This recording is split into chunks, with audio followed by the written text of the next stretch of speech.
Exercise 3.1 से start किया था हमारे जो है आई थिंक फर्स्ट 2 क्वेश्चन हो चुके थे, आगे हमने करना था क्वेश्चन नंबर 3 स्टार्ट। ठीक है, तो क्वेश्चन नंबर 3 स्टार्ट करते हैं। क्वेश्चन नंबर 3 की स्टेटमेंट है that W be are random variable. अब देखिए डब्ल्यू जो है वो आपके पास रैंडम वेरिएबल है। अब आपने स्टेटमेंट से देखते जाना है और हम गेस करते जाएंगे कि ये किस डेफिनेशन की बात की जा रही है। अब यहाँ पे हम रैंडम वेरिएबल्स को डिस्कस कर रहे हैं। ठीक है, स्टेटमेंट को आपने गौर से समझना है।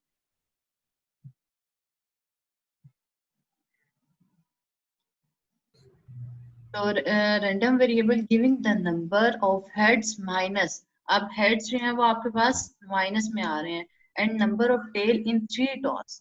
ठीक है, ऑफ अ कॉइन, एक कॉइन को 3 दफा टॉस किया जाता है और हेड के नंबर जो है वो 3 दफा माइनस में आ रहे हैं। ठीक है, let the element of the sample space S, आपने एलिमेंट्स फाइंड आउट करने हैं सैंपल स्पेस एस के of 3 toss of the coin to a sample point, assign a value w of w। ठीक है, अब इससे मैं स्टेटमेंट से हमें क्या समझ आ रही है कि एक कॉइन को हमने 3 दफा टॉस करना है।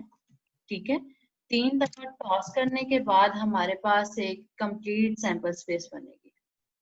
ठीक हो गया, वो जो कंप्लीट सैंपल स्पेस बनती है, अब उनमें से हमने माइनस वाले हेड्स को फाइंड आउट करना है। ठीक है, व्हाइट बोर्ड यूज कर रही हूँ तो उधर इस क्वेश्चन को हम सॉल्व करते हैं। फर्स्ट ऑफ ऑल एक ट्री बना लेते हैं हेड और टेल की, 3 दफा टॉस करना है। फर्स्ट टाइम करेंगे तो क्या आएगा इधर, हेड और टेल। फिर करेंगे तो आपके पास क्या आएगा, हेड और टेल। ठीक है, ये 2 दफा टॉस हो गया। जब आपने तीसरी बार करना है तो क्या आंसर आएगा यहाँ पे, हेड और टेल। ठीक है, फिर आप इसको करोगे, इसको लिखोगे तो क्या आता है, हेड और टेल। ठीक है, देन नेक्स्ट आप करोगे, इसमें क्या आएगा, हेड और टेल। ठीक है, ये ट्री बना के तो हमारे पास इजीली सैंपल स्पेस बन जाती है, हेड और टेल हो गया। अब हम फर्स्ट ऑफ ऑल इसकी सैंपल स्पेस बना लेंगे। पहले सैंपल स्पेस को मैं ऐसे रिप्रेजेंट कर रही हूँ। ठीक है, क्योंकि हम रैंडम वेरिएबल्स को डिस्कस कर रहे हैं तो इस फॉर्म में हम टेबल बना लेंगे। और सेकंड जो है वो हमने रैंडम वेरिएबल्स फाइंड आउट करने हैं, तो उसको हम किसका नाम दे रहे हैं, डब्ल्यू का। ठीक है, अब बोलते जाएं आप लोग, यहाँ पे कौन से पेयर्स बनेंगे। फर्स्ट पेयर क्या बनेगा, हेड हेड हेड। हाँ जी, वेरी गुड। फर्स्ट जो है वो हमारे पास ट्रिपल हेड आएंगे।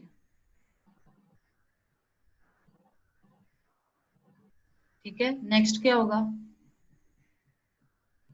हेड हेड हेड और head tail. Tail then next क्या होगा, हेड टेल, टेल और हेड हेड। नेक्स्ट आपके पास क्या आ जाएगा, head head tail tail tail और टेल। नेक्स्ट क्या होगा, tail head head. Head head then next tail head tail tail head tail और टेल। अच्छा जी, लास्ट पे आ जाते हैं, tail tail tail head tail और हेड आ जाएगा। और देन लास्ट आपके पास होगा triple tail. Tail tail tail. ठीक है, ये चीज होगी। अब हमने जो रैंडम वेरिएबल्स फाइंड आउट करने हैं ये इस टेबल में। ठीक है, वो आपने जो फाइंड आउट करने हैं उसमें क्या है कि जिसमें एक हेड आता है उसमें आपने क्या करना है, उसको -1 से रिप्रेजेंट करना है। ठीक है, हेड को आपने माइनस, हेड्स को आपने पॉजिटिव और नेगेटिव दोनों में रिप्रेजेंट करना है। ठीक है, तो फर्स्ट में हेड कितने आते हैं, 3। 3 तो 3। हम क्या करेंगे, इन सैंपल पॉइंट्स को रियल नंबर से एसोसिएट करके तो यहाँ पे रैंडम वेरिएबल की डेफिनेशन को कंप्लीट करेंगे। ठीक है, नेक्स्ट में टेल कितने आते हैं, 1 ठीक है, नेक्स्ट में कितने आते हैं टेल, 1 1। नेक्स्ट में head, tail 1 sorry tail check करने हैं आपने, कितने आते हैं, 2। 1। टोटल सैंपल स्पेस कितनी बनी है, 1 2 3 4 5 6 7 8 बनी है आपके पास। ठीक है, तो थ्री इसमें हेड तो इसमें भी टू हेड्स हैं तो वन क्यों लिखा है? टेल की आपने, मैं आपको बात बता रही हूँ कि इसमें जो आपके पास रियल नंबर्स मान रहे हैं ना वो टोटल 8 है। तो हाफ जो आपने इसमें सैंपल स्पेस लेनी है पॉजिटिव की लेनी है और हाफ जो है वो नेगेटिव की लेनी है। ठीक है। अब उन्होंने हमें क्वेश्चन में बोला है कि हेड्स जो है वो आपने हाफ माइनस के लेने हैं। ठीक है, अभी क्वेश्चन आप दोबारा से देख लें।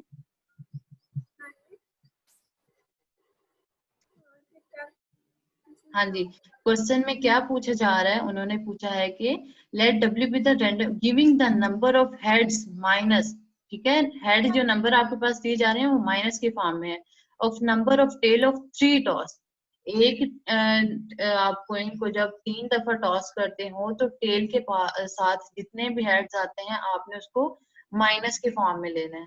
ठीक है, तो list the elements of the sample space as for the 3 toss of the coin. तो आपने इस कॉइन को जब 3 दफा टॉस करना है तो उससे जो भी सैंपल स्पेस आनी है उसमें हेड जो है वो आपने नेगेटिव फॉर्म में लिखना है। ठीक है, तो हाफ जो हमारे पास सैंपल स्पेस होगी रियल नंबर उसको हमने पॉजिटिव लिखना है और हाफ को हमने नेगेटिव लिखना है। ठीक है, तो जिस तरीके से हमने 3 लिखा था, 1 लिखा था, देन 1 लिखा था, देन आपने चेक करना है नेक्स्ट में हेड एक आता है तो -1 लिखेंगे, फिर हेड एक आता है तो -1 लिखेंगे, फिर हेड एक आता है तो आप -1 लिखोगे। सिर्फ आपने क्या करना है, जहां पे सिर्फ तीनों हेड आए या आपके टोटल तीनों टेल आए तो उसमें आपने उसको चेक करना है कि तीनों हेड के लिए 3 लिखा और तीनों टेल के लिए आपने लिखना है 3 को। ठीक है, आई थिंक व्हाइट बोर्ड से तो रेज हो गया होगा। हाँ, नहीं लिखा हुआ है। ठीक है, तो इसमें भी आपके पास एक हेड आता है तो यहाँ पे भी आप एक लिखोगे। ठीक है, इसमें कितने आते हैं, इसमें 2 हेड आते हैं, इसमें आप 2 लिखोगे, इसमें भी एक आता है और इसमें भी एक आता है और लास्ट पे आपके पास टेल कितने आ रहे हैं, 3 आ रहे हैं, तो इसको हम क्या लेंगे 3। अब देखें ऊपर आपने 3 वैल्यूज पॉजिटिव लेनी है और नीचे आपने बाकी जो है 3 वो नेगेटिव लेनी है। ठीक है, हमारे पास पॉजिटिव और नेगेटिव दोनों को हम लोग बताएंगे। ठीक है, सिर्फ जिसमें तीनों हेड है उसमें आपने 3 लिखना है और जिसमें तीनों टेल आ रहे हैं हेड नहीं है उसमें आप क्या रिप्रेजेंट इसको करोगे, -3 के साथ, क्योंकि हमें बोला गया है कि आपने जो हेड्स लेने हैं वो माइनस वाली वैल्यू। मैं ये दूसरे वाले को बताओ। दूसरे वाले का किसका? तो दूसरे वाले में 1 नहीं लिखा था आपने, वो 2 हेड नहीं थे? जिस जिसमें 2 हेड्स आते हैं उसमें 2 लिखने हैं, मतलब हेड्स आपने चेक करते जाना है। वहाँ पे आपने 1 लिखा था शायद। हाँ जी, 1 वो रेस करके दोबारा से लिखा था हमने। ओके।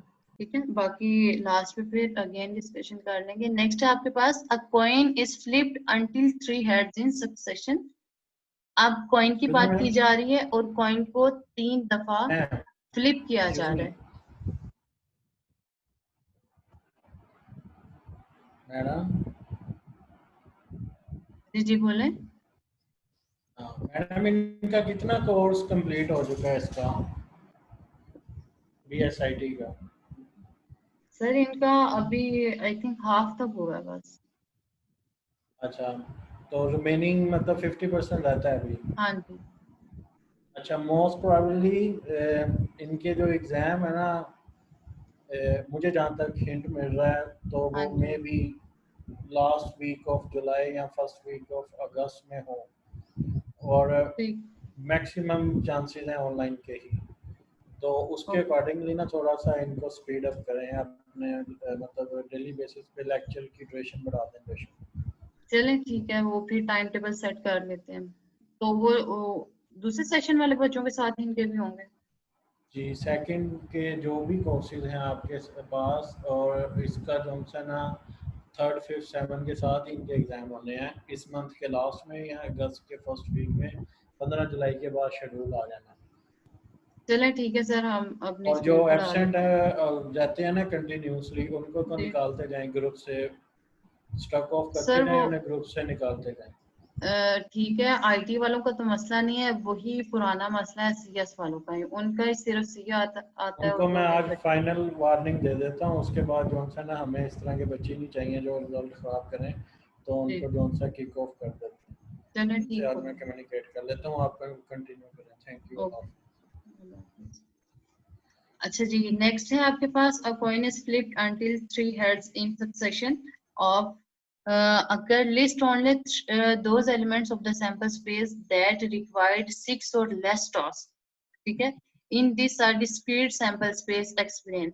अब एक कॉइन को फ्लिप किया जाता है, कितनी बार फ्लिप किया जाता है? एक कॉइन को 3 दफा एक कॉइन को फ्लिप किया जाता है, ठीक है। तो तीन दफा फ्लिप करने के बाद आपके पास जो भी अभी हमने एक सैंपल स्पेस बनाई थी, वो उसी तरीके से हमारे पास सैंपल स्पेस बनेगी। लिस्ट ओनली दोज एलिमेंट्स, आपने उन एलिमेंट्स की लिस्ट बनानी है of sample space that required 6 और लेस टॉस, ठीक है, कि जो 6 दफा टॉस किया जाते हैं या 6 से कम दफा टॉस किया जाता है, आपने उन एलिमेंट्स की लिस्ट बनानी है, ठीक है। एक कॉइन है, उसको 3 दफा टॉस करना है, उसको फिर 3 दफा टॉस करना है, तो 3 दफा टॉस करने के बाद आपके पास अलग-अलग सैंपल स्पेस बनेगी। तो उसको आपने चेक करना है कि आपके पास टोटल सैंपल स्पेस कितनी बनती है।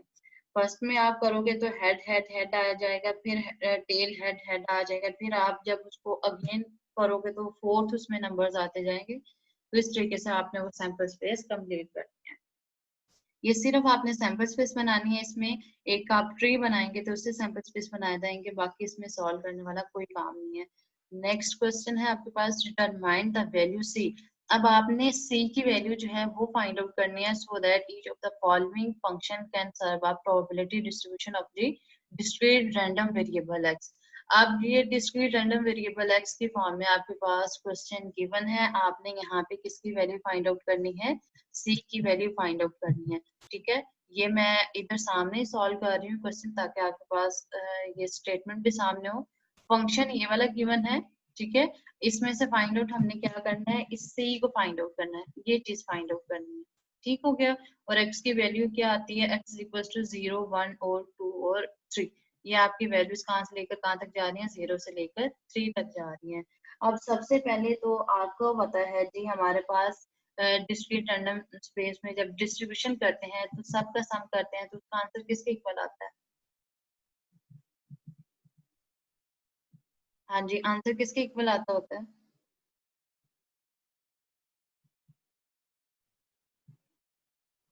हाँ जी, कोई आंसर करें। 1 के इक्वल आता है, ठीक है। हमने देखा था टेबल में कि अगर सारी वैल्यूज को ऐड करते हैं तो उसका आंसर किसके इक्वल आता है? 1 के इक्वल आता है। तो जो आपके पास ये वैल्यूज दी गई हैं, ये आपके पास सी की 0 से लेकर 3 तक है। इसको हम इस फॉर्म में लिख लेंगे, एक्स स्क्वायर प्लस 4, ठीक है। अब ये क्या करेंगे, हमारे पास जो वैल्यूज एक्स की 0 से लेकर 3 तक हैं, इनको हम पुट करके तो इनका आंसर फाइंड आउट करेंगे। किसी भी वैल्यू का सम करें तो वो किसके इक्वल आता है? इन सारी वैल्यूज को 1 के इक्वल आता है। तो ये अब सम करना इसका स्टार्ट करते हैं। ये सी एक्स की जगह जब 0 पुट करेंगे तो 0 प्लस 4, देन प्लस एक्स की जगह हम क्या पुट करेंगे? 1 पुट करेंगे। 1 का स्क्वायर करेंगे तो 1 ही आंसर आएगा, 1 प्लस 4। देन नेक्स्ट क्या होगा? 1 का एक्स की जगह हम 1 के बाद 2 पुट करेंगे तो 2 का स्क्वायर करेंगे, 4 बन जाएगा, 4 प्लस 4। देन नेक्स्ट क्या होगा आपके पास? 2 पुट किया था, देन नेक्स्ट आप 3 पुट करोगे, 3 का स्क्वायर करेंगे तो आंसर क्या आएगा? 9 प्लस 4, ठीक है, इज इक्वल्स टू 1। अब ये क्या आ जाएगा यहाँ पे? 4c plus 4 plus 1 5c, then next 4 plus 4 8c, next क्या होगा? 9 प्लस 6 सॉरी 9 प्लस 4 आपके पास आ जाएंगे 13, ठीक है, प्लस 13c। इन सबको ऐड करें और जल्दी से मुझे आंसर बताएं किसके इक्वल आता है?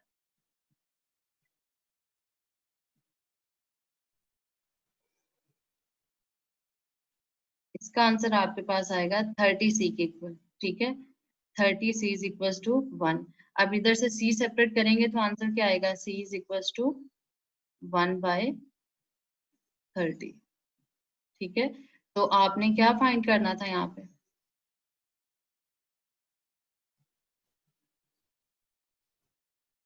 हाँ जी, क्या चीज हमने फाइंड करनी थी? हमने सी ही फाइंड करना था, तो सी का आंसर ये हमारे पास आ गया। हाँ जी, क्लियर है? ये 2 मिनट है आपके पास, इसको जल्दी से। मैं ये नीचे वाली तीनों लाइनें तो समझ आ गई, वो ऊपर वाला जो आपने इक्वल टू 1 का है वो उसकी नहीं समझ आई, जरा ये सारा हमने दोबारा बता। डिस्ट्रीब्यूशन डेफिनेशन पढ़ी थी। डेफिनेशन हमने पढ़ी थी कि सम ऑफ ऑल दिस वैल्यूज जो है वो हमारे पास 1 के इक्वल होते हैं। ये चीज, ये डेंसिटी की है, एक मिनट, डिस्क्रीट की हम लोग निकालते हैं। ये डेफिनेशन हम लोगों ने रीड आउट की थी, प्रोबेबिलिटी डिस्ट्रीब्यूशन। ठीक है, ये तो इसमें क्या था, आंसर सारे पॉजिटिव आते हैं, और दूसरा जो है सब का सम करें तो 1 के इक्वल आता है। ये देखिए, sum of f of x is equal to 1। ठीक है, क्लियर हुई है बात? जी मैम। चलिए इसका स्क्रीनशॉट लेना है, स्क्रीनशॉट ले लें। अगर आप लोग सॉल्व कर चुके हैं तो देन बताएं, फिर नेक्स्ट करें।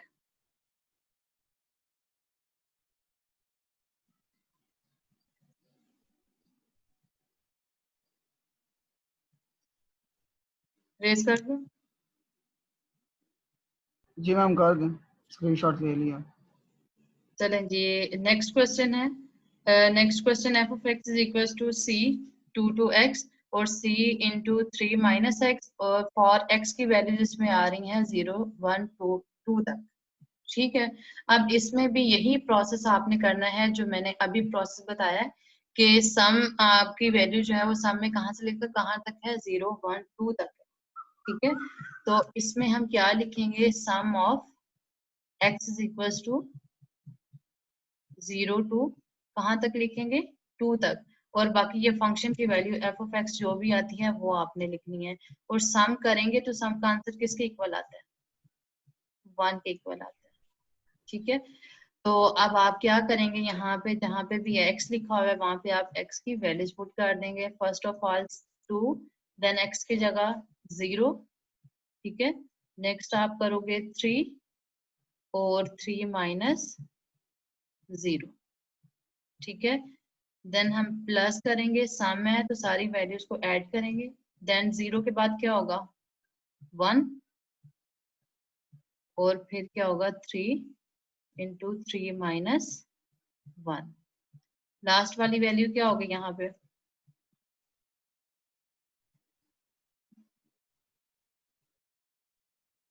2, x की जगह 2 लिखेंगे। देन आप क्या करोगे यहाँ पे 3 और 3 माइनस 3। हाँ जी, यहाँ तक क्लियर है कैसे वैल्यूज हमने पुट की है?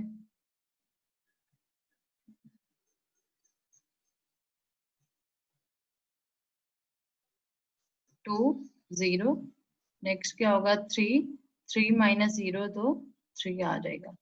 ठीक है, प्लस 2 और 1, और फिर क्या होगा 3, 3 में से 1 माइनस करेंगे तो 2, प्लस c 2 and 2 और 3 माइनस 3 0। 0। ठीक है, अब ये आपने सारी वैल्यूज को पुट करके लिख लिया। अब हमने पीछे कॉम्बिनेशन रूल का एक क्वेश्चन किया था कि हमने कॉम्बिनेशन कैसे सॉल्व आउट करना है, तो यहाँ पे आपने वही कॉम्बिनेशन रूल अप्लाई करना है। तो कॉम्बिनेशन रूल अप्लाई करने का मेथड मैंने आपको एक क्वेश्चन बताया था, तो उसमें हमने सारा किया था। कैसे हमने किया था, सी एज इट इज आपने लिखना है, और हमने उसको किया था 2c 0 कुछ इस फॉर्म में। ठीक है, देन आपके पास 3c 3, फिर प्लस आपने लिखा, फिर c 2c 1। ठीक है, परम्यूटेशन रूल और हमने कॉम्बिनेशन रूल पढ़ा था, वो वाला आपने रूल यहाँ पे अप्लाई करना है। ठीक है, ये वाला रूल अप्लाई करने के बाद यहाँ पे आप क्या करते हो, परम्यूटेशन को सॉल्व करते हो। ये परम्यूटेशन किसी एक नंबर की सॉल्व करना मैं आपको बता रही हूँ, देन आप नेक्स्ट पे खुद सॉल्व करेंगे। हमने क्या किया था, 2 फैक्टोरियल एज इट इज आ गया, और नीचे 0 फैक्टोरियल, और फिर 2 माइनस 0 फैक्टोरियल करेंगे तो हमारे पास क्या आ जाएगा, 2 फैक्टोरियल। इस तरीके से आपने सारी वैल्यूज को सॉल्व आउट करके तो इनका आंसर ऐड करके 1 के इक्वल लिखना है। ठीक है, तो इन सब का आंसर ऐड करके हम 1 के इक्वल लिखने के बाद उसमें से जो आपके पास हर वैल्यू के साथ c आएगा। ठीक है, जिस तरीके से पहले क्वेश्चन में c को अलहदा कर लिया था, हम c को सेपरेट करके तो उसका आंसर फाइंड आउट कर लेंगे। तो ये सारी वैल्यूज को कॉम्बिनेशन रूल से परम्यूटेशन सॉल्व करने से जब एंड करेंगे तो हमारे पास आंसर जो टोटल आता है वो आएगा 10c। तो 10c जब आंसर आता है तो 10c आपके पास किसके इक्वल होगा, 1 के इक्वल होगा। तो c को सेपरेट कर लेंगे तो हमारे पास c का आंसर क्या आ जाएगा, 1/10 आंसर आ जाएगा। तो ये टोटल आंसर हमारे पास हो जाएगा। स्क्रीनशॉट ले सकते हैं आप, जल्दी से ले रहे हैं। Question number next 3.6 है the shelf life in day for bottle of a certain prescribed medicine is a random variable having the density function। ठीक है, फंक्शन आपके पास गिवन है। अब ये पीस वाइज फंक्शन है, ठीक है। तो मुझे ये बताएं कि जब पीस वाइज फंक्शन आपके पास होता है तो उसको हम सॉल्व करने के लिए इंटीग्रेशन जो है वो यूज करते हैं, ठीक है। कोई भी पीस वाइज फंक्शन अगर आपके पास गिवन है तो उसका एरिया फाइंड आउट करने के लिए आप क्या करते हो, इंटीग्रेशन रूल को अप्लाई करते हैं, ठीक है।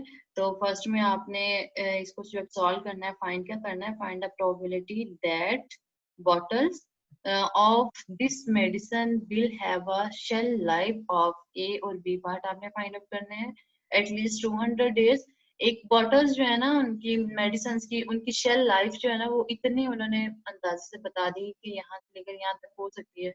फर्स्ट में एटलीस्ट 200 डेज बताए गए, सेकंड में एनीवेयर फ्रॉम 80 to 120 डेज के 80 से लेकर 120 डेज तक उनकी शेल्फ लाइफ जो है वो हो सकती है, ठीक है। अब फंक्शन आपके पास पीस वाइज फंक्शन है, इसको हमने सॉल्व आउट कैसे करना है वो प्रोबेबिलिटी जो है वो आपकी यहाँ से सॉल्व करना स्टार्ट कर रही हूँ। प्रोबेबिलिटी आपकी x की वैल्यू कहाँ तक है, एटलीस्ट 200, ठीक है। कम से कम जो है वो 200 है, तो हम क्या करेंगे 200 से लेकर x की वैल्यू जो है वो इंफिनिटी तक जा रही है, ये चीज, ठीक है।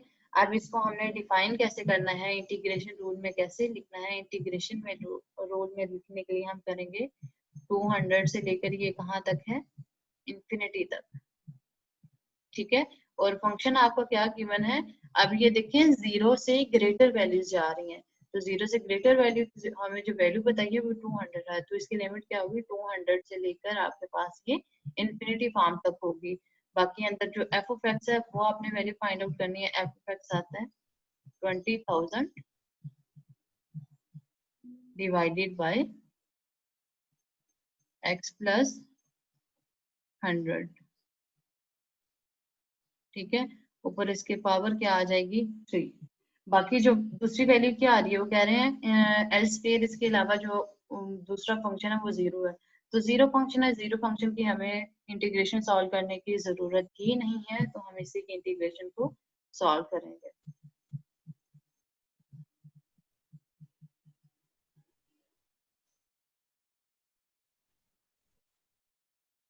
अब इसकी इंटीग्रेशन सॉल्व करने के लिए इसमें कांस्टेंट नंबर कौन सा आ रहा है,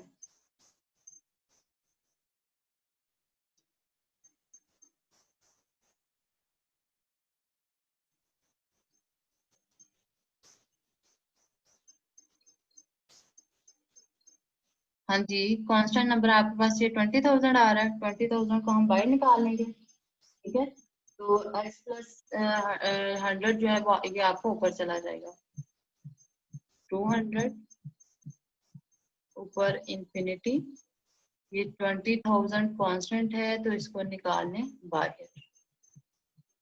अंदर क्या रह जाएगा, x प्लस 3 को ऊपर ले जाए, x प्लस 100 पावर ऊपर जाके क्या हो जाएगी -3, ठीक है। ये आपके पास पावर हो जाएगी।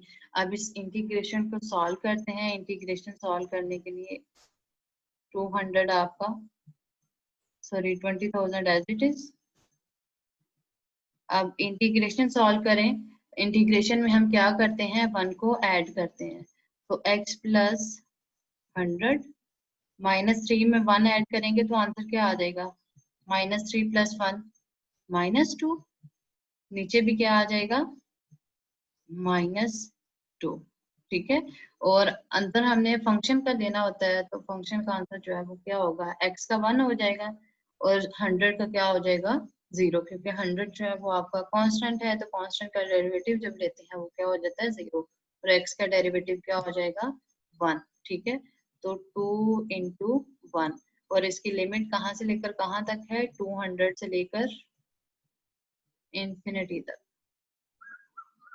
ठीक है, 200 से लेकर इंफिनिटी तक हो गया। अब इसको हमने सिंपल सॉल्व कर लेना है। सिंपल सॉल्व कैसे करेंगे, ये साइड पे कर रही हूँ। अब इसकी जो है वो कैंसिलेशन कर दें इसके साथ, 2 1 से 2 हो जाएगा, तो ये आपके पास 10,000 रह जाएंगे।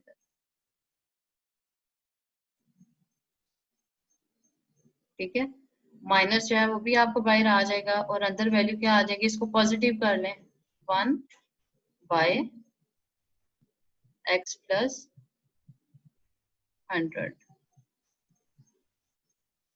2 नेगेटिव था, इधर आके पॉजिटिव, और ये आपकी वैल्यू 200 से लेकर इंफिनिटी तक। ठीक है, अब x की जगह हम क्या पुट करेंगे, हम पहले इंफिनिटी पुट करेंगे और बाद में हम क्या पुट करेंगे, इसमें 200 पुट करेंगे। फर्स्ट आपका minus 10,000 as it is,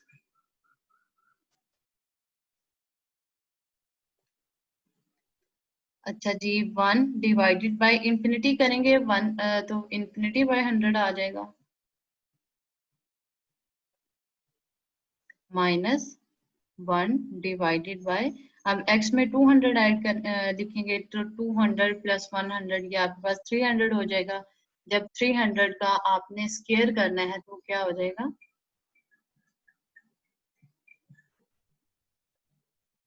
6 zeros आ जाएंगे। इसको आपने सिंप्लीफाई कर लेना है तो टोटल आंसर आ जाएगा।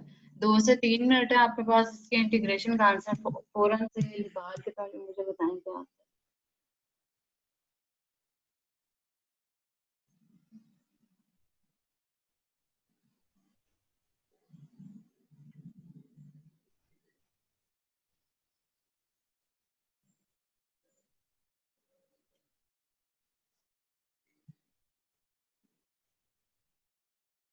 हाँ जी, सबा महमूद।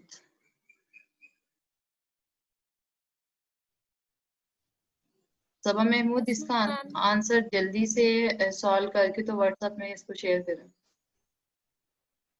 कॉपी पे जो सॉल्व किया हुआ था। ठीक है मैम, जी जी मैं करती हूँ।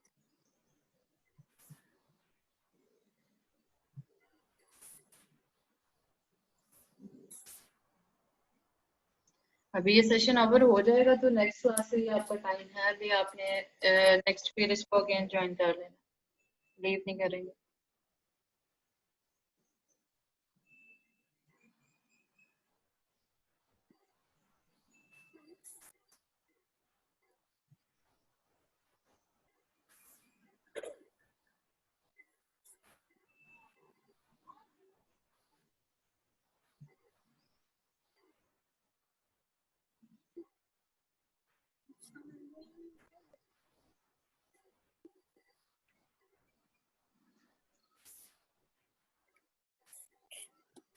हाँ जी, आई थिंक ऑलमोस्ट आप लोगों ने कंप्लीट कर लिया होगा इसको, इंटीग्रेशन को।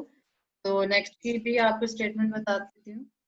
नेक्स्ट बी पार्ट है, एनीवेयर फ्रॉम 80 to 120 डेज। ठीक है, आपने जब अब डेज लेने हैं वो 80 से 120 डेज तक है, तो 80 से 120 डेज के लिए आपने इंटीग्रेशन को क्या करना है, कैसे उसकी स्टेटमेंट लिखनी है।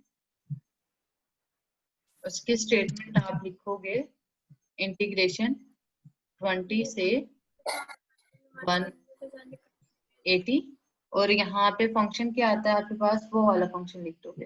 फंक्शन आपके पास आता है 20,000 डिवाइडेड बाय x प्लस 100, और ये आपका क्या आ जाएगा 3। ठीक है, इस स्टेटमेंट को नोट कर लें। इसकी भी आपने सेम इंटीग्रेशन को सॉल्व करना है। इंटीग्रेशन आप लोग के लिए सॉल्व करना बिल्कुल मुश्किल नहीं है, कि आप लोग की असाइनमेंट है कि आप इन दोनों क्वेश्चन के इंटीग्रेशन सॉल्व करें। ठीक हो गया मैम। ठीक हो गया, जी ठीक हो गया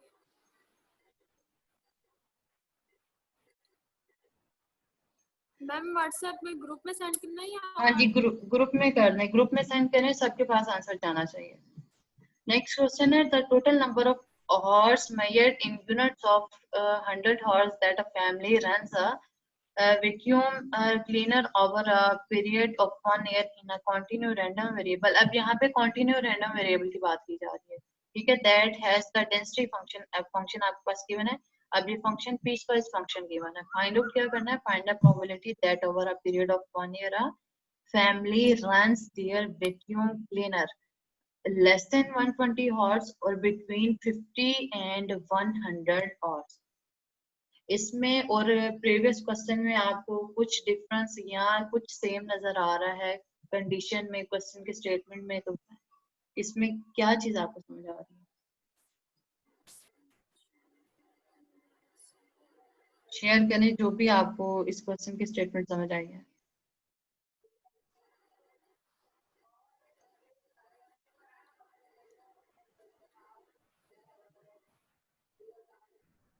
हाँ जी क्लास, जल्दी से आंसर करें.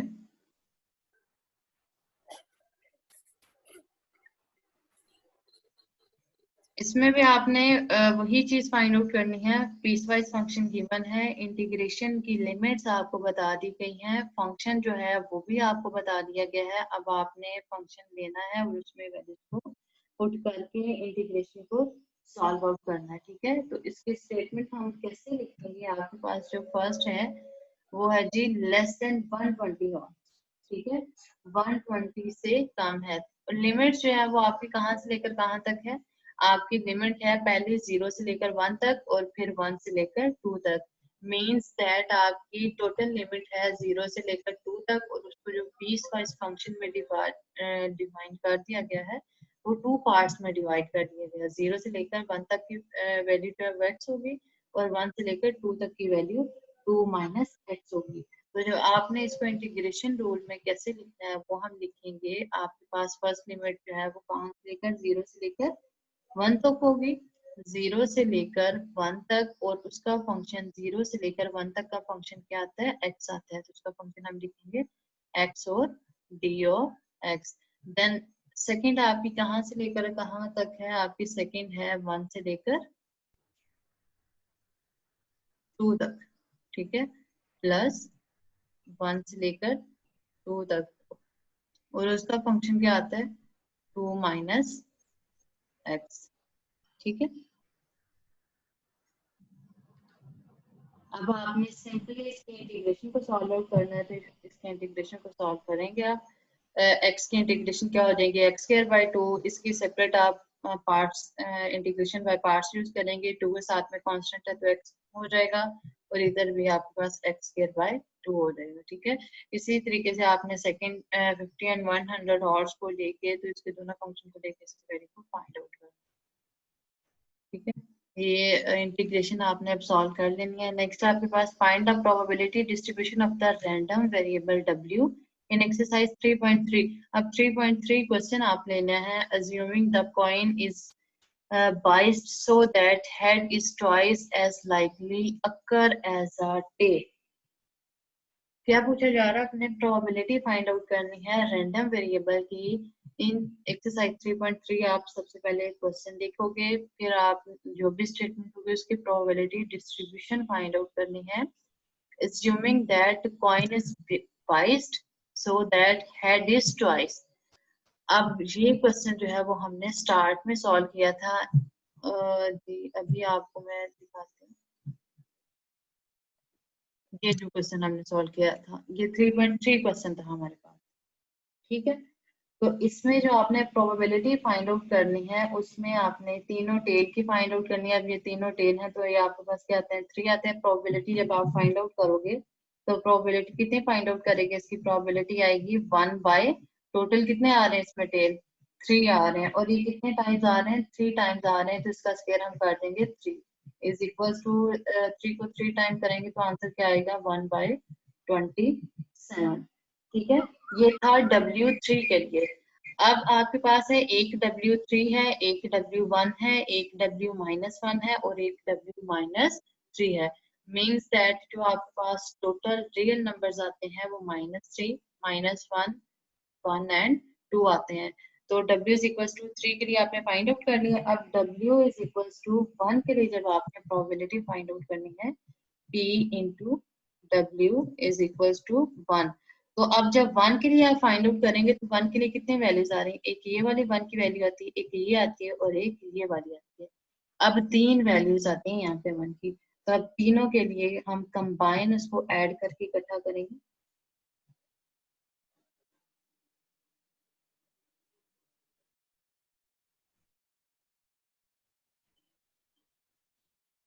फर्स्ट में कितने हेड आते हैं? 2 आते हैं। 2 बाय टोटल सैंपल स्पेस की वैल्यू कितनी है? 3 प्लस नेक्स्ट में कितने हेड्स आते हैं? 2 हेड्स आते हैं। 2 बाय 3। नेक्स्ट में आपके पास 1 हेड आते हैं तो 1 बाय प्लस 1 बाय 3।